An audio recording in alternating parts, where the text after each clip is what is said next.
This has to be one of the coolest cars in the entire game.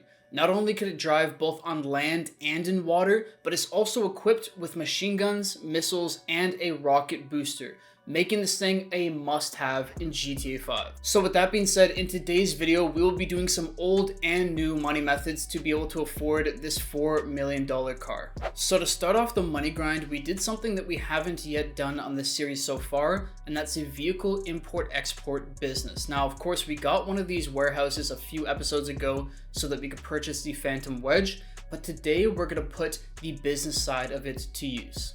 So the way this business works is you first have to source a vehicle. You're essentially stealing a random vehicle, and then you're going to bring it back to your vehicle warehouse, which you can then modify and sell to a buyer for a profit. Now, there are three different kinds of vehicles we could get. We could get standard range, mid-range, and top range, and of course, they each vary on price, with top range being the most expensive or the best vehicles to get as they make you the most amount of money.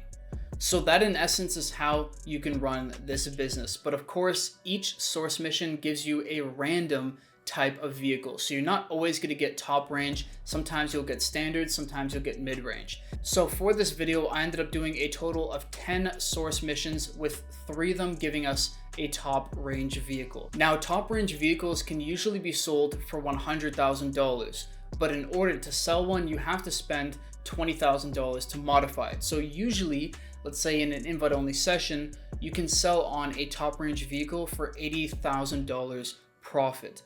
But that is profit before damages are taken into account, and damages can happen during your source mission and during the sell mission. Essentially, if you bang up the car or shoot at the car or get shot at, whatever it may be, the damages that happen to the car will then be deducted from your total profit. So keep that in mind, and that happened with us on a few cases. But there was recently a boost to this business where now there is a high demand bonus. So if you do sell it in a public lobby with 25 or more people, you will get a 50% bump in the amount of money you make. So usually we were able to sell top range cars for 100 grand, but now if you sell it in a public lobby, you can get up to $150,000, meaning that the max amount of profit you can make is $130,000. So that was what I was going for in this video. Like I said, we ended up sourcing 3 top range vehicles, 2 of which we did complete sell missions for. The first one earning us $120,000 and the second one earning us $110,000 in net profit.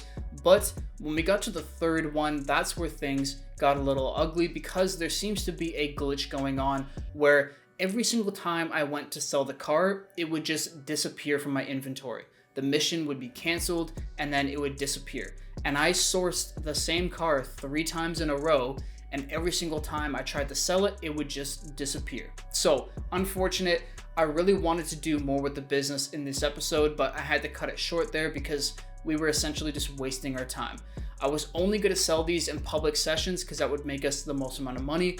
But since that wasn't working, I decided to move on to the next thing. The second part of the money grind for this video was utilizing our MC businesses to make a lot of money with street dealers. If you guys don't know, street dealers are currently paying out 2 times money on the product that they will buy from you.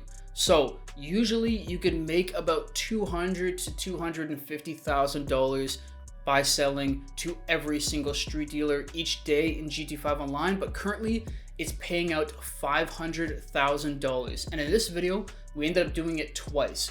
Once at the beginning of our money grind, and then the second time at the end of our money grind the next day. So in total, we made $1 million selling to street dealers in the past 2 days. Now, of course, the way that I restock my businesses is first I make sure to do a stash house raid, because that gives us a free resupply of one of our businesses. And then I also go over to the master control terminal at our arcade to resupply everything else. So this is a great way to make money this week, and this lasts up until this Thursday. So if you are playing the game and haven't utilized this yet, I highly suggest doing so. So the street dealers are a pretty passive way to make money, considering it only takes a few minutes to go around and sell to each. But there's an even more passive way to make money, and that is through the nightclub wall save. So when we started off the video, I actually had $250,000, which is the max for the safe already in it. So I made sure to collect that. And then when I went on to do the rest of our money methods, we had the popularity all the way up in the nightclub so that we could build up some more passive income. And that brings us to the 2 active income money methods for the video. The first of which being time trials. So of course it's a new week, there are new time trials, and we have both the regular and the HSW, which together will pay out 350 grand. Now, both of these this week are pretty straightforward. They're actually fairly long, but if you have the vehicle like the Hakuchu Drag, which we picked up in a previous episode, it makes it a lot easier. If you have the Batty 801, that works as well. But doing stuff like these time trials is something I'll make sure to keep doing in the series because this is such easy money. So we completed both of them in about 10 to 15 minutes. It took us a couple tries for each, but in total, of course, we made $350,000, which is a great sum of money. So once we had wrapped up with that, it was now time for the second money method, which of course is the best way to make money as a solo player in GT5 Online, and that is the Cayo Perico Heist. Now, usually I just breeze past this and say we do it our normal way, but in this video, I'll quickly explain how I do the Cayo Perico Heist. So the first thing to mention is our approach vehicle is the long fin. And the second thing is that our infiltration point is going to be the main dock. If you have both those things and you're entering through the drainage tunnel, you are perfectly fine and ready to go. So what I personally do is I use the long fin. We start off at the main dock. I make a left-hand turn and head over for the airstrip first. I then go and loot the hangar that's in there. In our case, we got quite a bit of money from it because we had 2 Coca-Cola stashes, which was great. That brought us up to about $500,000. And then from there, we leave back in our long fin and drive over to the drainage tunnel underneath the compound.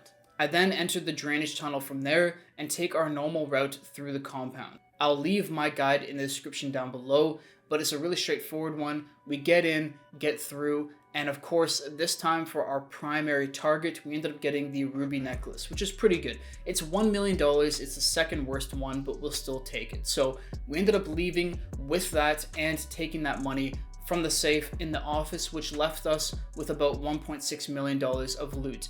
Of course, from there, we exit the compound, we take the bike from the guy who's just outside of the compound, and we drive off the island in the exact direction that I took. From there, there's going to be 3 mines out in the water. All you got to do is swim towards those mines, and there's going to be some fish bones or whale bones, whatever you want to call it, at the furthest mine. Once you hit that section there, it will be done. That is the Cayo Perico Heist completed, and with that we made just over $1.4 million, and that heist took me about 50 minutes, which wasn't too long. I then wrapped up the final passive income business that we had to do, which was the bunker. We haven't sold the stock in a very long time, so I tried selling it in Los Santos for $600,000, but of course we got the worst sell mission, so it was difficult. We did get the first truck there, but not the second truck, meaning that we ended up making just over $350,000, which is perfectly fine, but I will most likely change the location of our bunker in a later episode. And with that, the final thing to do after all this time was to go and collect the final amount of money from the wall safe from the nightclub, which ended up being about $200,000. And that there was what we needed to purchase the Toreador.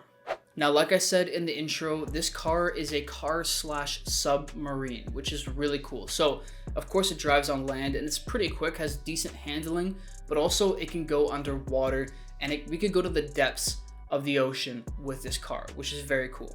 It also has a rocket boost, which works both on land and in water. In water, it has torpedoes. On land, it has a machine gun and missiles. This thing's incredible. So the main reason why I decided to pick up this car was because in the previous episode, I made the episode about the Vigilante, which is currently the best car in the game because you could use it for quite a few missions. But a lot of people pointed out that this used to be the most useful car until it got nerfed and was no longer able to be used in missions. The amount of missiles was reduced and everything else. So although this won't be as useful for us as the Vigilante, I thought it was a great thing to pick up and I thought it was a ton of fun. So I personally drove around the map, tried it out, and loved it. So let me know in the comment section down below what are some cool things we could do with the car. Maybe we'll try that out in another episode.